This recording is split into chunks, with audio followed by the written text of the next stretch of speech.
Hello student, very good morning. Myself Avinath Tiwari from St. Xavier High School, Sidwapar, Balaganj. And today I am going to start class 8 science 14 chapter which is natural phenomenon. तो student last video में हमने इस 13 chapter complete किया था और उसके question answer आज मैं वीडियो के लास्ट में उसके आंसर भेजूंगा। आप सभी लोग फेयर कॉपी मेंटेन करेंगे और पोस्ट की तैयारी जारी रखेंगे। और ये पोस्ट का लास्ट चैप्टर है, तो आई होप आप सभी लोग चैप्टर पे ध्यान देंगे। तो आइए वीडियो को स्टार्ट करते हैं। जैसा स्क्रीन पे दिख रहा है, whether we are aware of it और नॉट। तो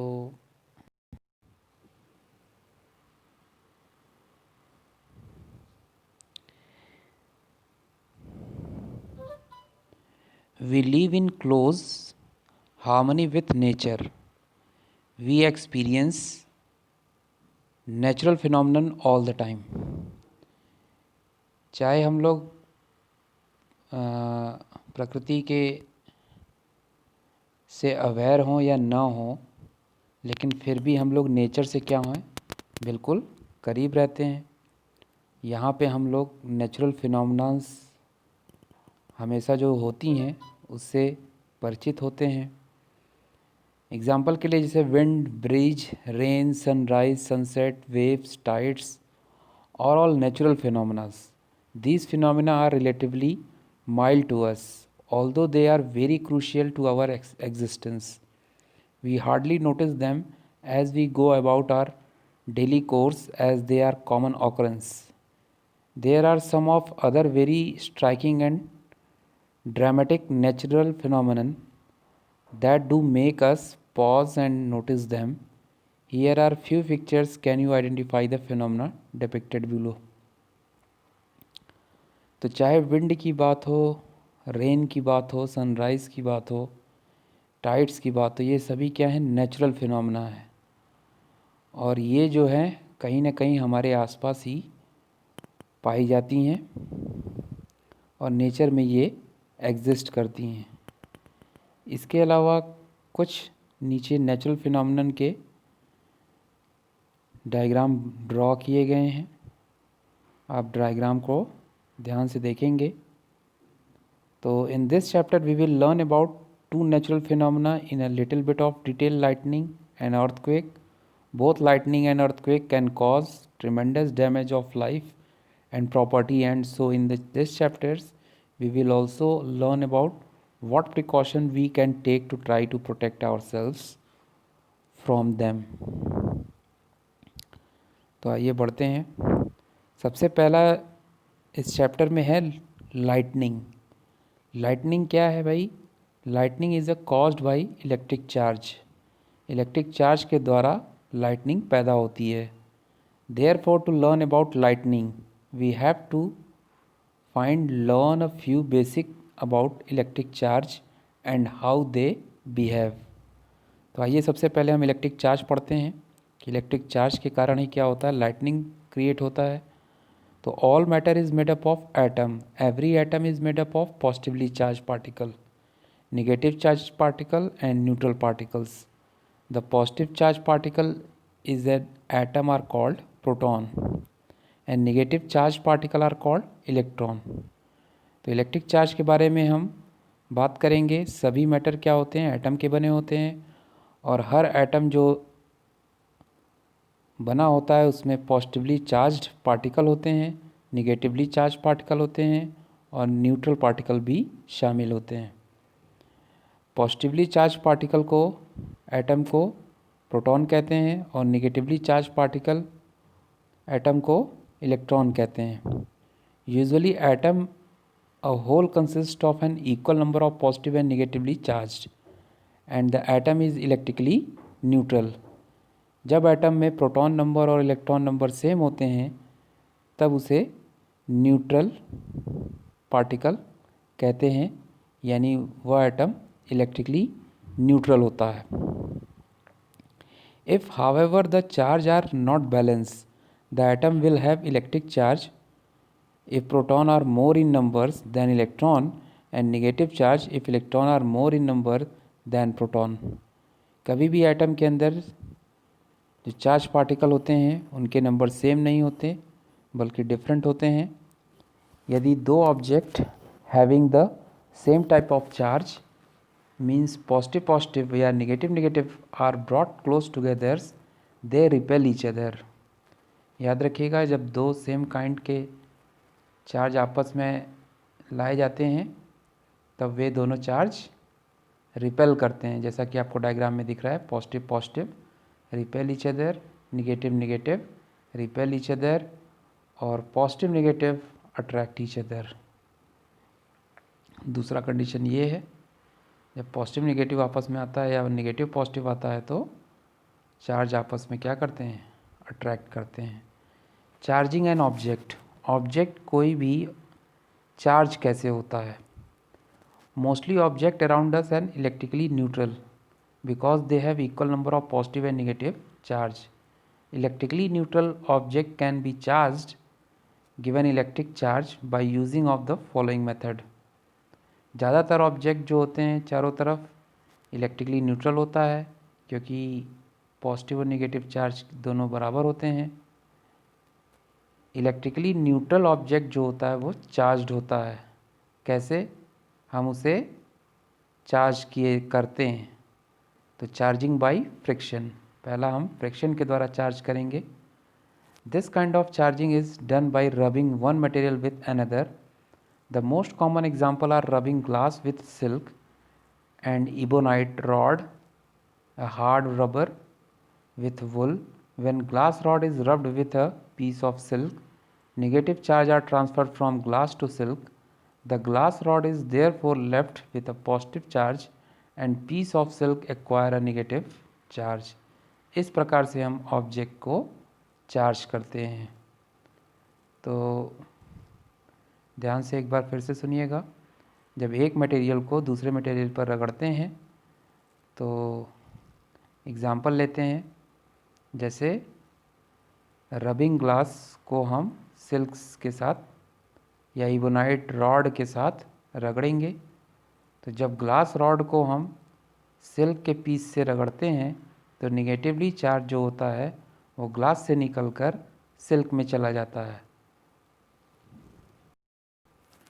तो निगेटिवली चार्ज जो है वह ग्लास से निकलकर सिल्क में चला जाता है. ग्लास रॉड क्या हो जाता है, छूट जाता है जिसमें पॉजिटिव चार्ज होते हैं और सिल्क के पीस को नेगेटिव चार्ज की आवश्यकता पड़ने लगती है. इस प्रकार से ऑब्जेक्ट चार्ज हो जाता है. Similarly if an ebonite rod is rubbed with wool, यदि इबोनाइट रॉड को वुल के साथ रगड़ेंगे तो निगेटिव चार्ज क्या होगा, ट्रांसफ़र होगा. कहाँ से, वुल पीस से इबोनाइट रॉड में. Ebonite rod become negatively charged and the piece of wool become positively charged. तब इबोनाइट रॉड निगेटिवली चार्ज्ड हो जाता है और वुल पॉजिटिवली चार्ज्ड हो जाता है. अब बढ़ते हैं चार्जिंग बाई कंडक्शन. कंडक्शन के द्वारा कैसे चार्ज किया जाता है किसी भी ऑब्जेक्ट को.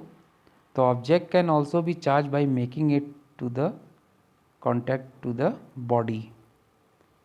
If we take charge glass rod and touch a metal object with it, the metal object will also become charged. Example के लिए यदि हम ग्लास रॉड चार्ज्ड लें और उसको मेटल ऑब्जेक्ट से टच करा दें तो मेटल ऑब्जेक्ट भी क्या होगा, चार्ज हो जाता है. इस प्रोसेस को चार्जिंग बाई कंडक्शन कहते हैं. The nature of the charge acquire will be the same as that of the charging body. जिस प्रकार से नेचर के द्वारा चार्ज कोई भी ऑब्जेक्ट होता है उसी प्रकार बॉडी भी चार्ज होती है. In this case, metal object will also get the same nature of charge, positive as the glass rod. तो डायग्राम में आप देख रहे हैं कैसे मेटल ऑब्जेक्ट कंडक्शन के द्वारा चार्ज हो रहा है। अब आते हैं charging by induction. In the charging by induction, charge is done without the charged body touching the object that has to be charged.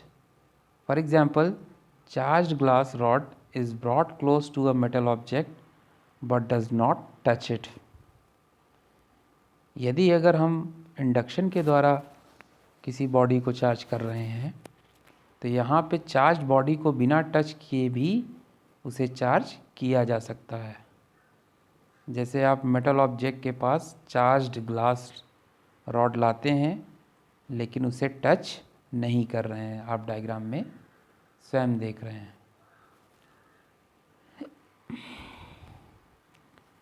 अब बढ़ते हैं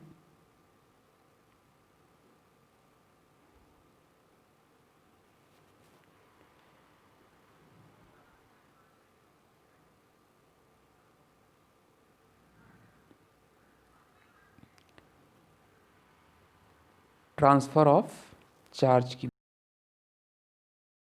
बात कर ले। तो electric charge can be transfer from charge object to another through a metal conductors. Electric charge जो है वो चार्ज ऑब्जेक्ट से दूसरे मेटल कंडक्टर में इंटर कर जाता है। A device that work on this principle is called electroscope. इस डिवाइस को हम प्रिंसिपल इज इलेक्ट्रोस्कोप के द्वारा ये वर्क करता है, which is use to detect measure electric charge. इसका यूज़ करके हम किसी भी मेटल को इलेक्ट्रिक चार्ज कितना हुआ उसे मेज़र किया जाता है।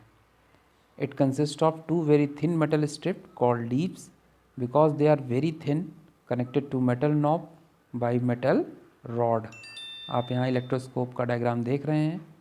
यहाँ पे नॉब लगा है, मेटल रॉड है, मेटल लीव्स नीचे पत्ती लगी हुई है मेटल की, ग्लास वेसल्स है जिसके अंदर ये रखा हुआ रॉड है, और ऊपर कॉर्क लगाकर होल को ब्लॉक किया गया है। तो आप यहाँ क्या नोटिस कर रहे हैं? A charge object is made up to touch the knob of the electroscope. Charge object जो है वो इलेक्ट्रोस्कोप की नॉब से क्या हुआ है? टच होकर बनाया गया है। Charge is transfer to the thin metal strip through the metal rod. Charge transfer हो रहा है कहाँ? थिन मेटल स्ट्रिप्स के थ्रू मेटल रॉड में। The metal strip repel each other. Metal strip क्या कर रहा है? एक दूसरे से रिपेल हो रहा है। क्यों? Because they have similar charges and separate from each others. The electroscope can therefore be used to check if a body carries a charge. इसके अलावा इलेक्ट्रोस्कोप का यूज़ हम यदि अगर बॉडी चार्ज कैरी किया हुआ है तो वो भी मेज़र कर लेगा। बढ़ते हैं। When a charge object come in contact with a body which is not charge, electric charge jump from charge body to uncharged body till the charge on the two body are quantized. जब हम charge object को body के contact में लाते हैं जो body charge नहीं हुई है, इलेक्ट्रिक चार्ज क्या करेगा? तुरंत जंप करके चार्ज बॉडी से अनचार्ज बॉडी में तब तक जाएगा जब तक कि दोनों का चार्ज इक्वलाइज ना हो जाए। इसी प्रोसेस को बोलते हैं discharging. When body comes in contact with earth either directly और indirectly, then the charge is discharge to the earth. उसी प्रकार जब बॉडी अर्थ के कांटेक्ट में आती है तो वह डायरेक्टली या इनडायरेक्टली दोनों तरह से ही चार्ज जो होती है वो अर्थ के रेस्पेक्ट में डिस्चार्ज हो जाती है। इसी को बोलते हैं earthing. Earthing is the both important and useful to us. You would have heard the word earthing being used many times in your house. This is because most electrical appliances and the main of the house are the earth that is connected to the earth for our safety so that we do not get an electric shock. Earthing का भी role जो है बहुत important है और useful भी है हमारे लिए। आपने अर्थिंग के बारे में सुना भी होगा कि हम लोग घरों की जो वायरिंग है वो अर्थिंग के साथ करते हैं, क्योंकि ज़्यादातर इलेक्ट्रिकल अप्लायंसेस जो होते हैं या कह लें घरों के जो मेन चीज़ें हैं वो क्या होती हैं, पूरी तरह से अर्थ होती है, मतलब उसे अर्थ से कनेक्ट किया जाता है। किस लिए? सेफ्टी के लिए, ताकि कोई इलेक्ट्रिकल शॉक अगर हो तो वो न आए। तो अब हम बात करेंगे मैकेनिज़्म ऑफ लाइटनिंग की। लाइटनिंग की मैकेनिज़्म क्या है वो ध्यान से देखेंगे। तो lightning occur because of massive electric charge flowing from cloud to cloud, from one part of the cloud to another. Lightning पाया जाता है क्योंकि जब इलेक्ट्रिकल चार्ज जो है वो क्लाउड से क्लाउड में, या कह ले क्लाउड के एक पार्ट से दूसरे पार्ट में जाता है, या एक क्लाउड से ग्राउंड पर आता है, तब लाइटनिंग दिखाई देती है। Scientist are not very sure exactly how this happen, but thunder cloud carry electric charges and these charges separate within the cloud. लेकिन थंडर क्लाउड जो होते हैं वो इलेक्ट्रिक चार्ज कैरी करते हैं। वह एक क्लाउड के दो पार्ट में अलग अलग बटे होते हैं। The lower portion of cloud generally carry negative charge and the upper portion carry positively charge. These charge keep building up. Normally charge do not flow easily through air, but air is an insulator. But when a huge amount of charge build up, the insulating property of air breaks down and nearby air molecules are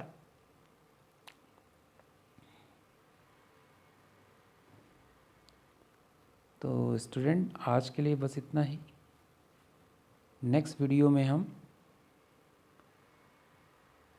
इस chapter में lightning के mechanism की बात करेंगे।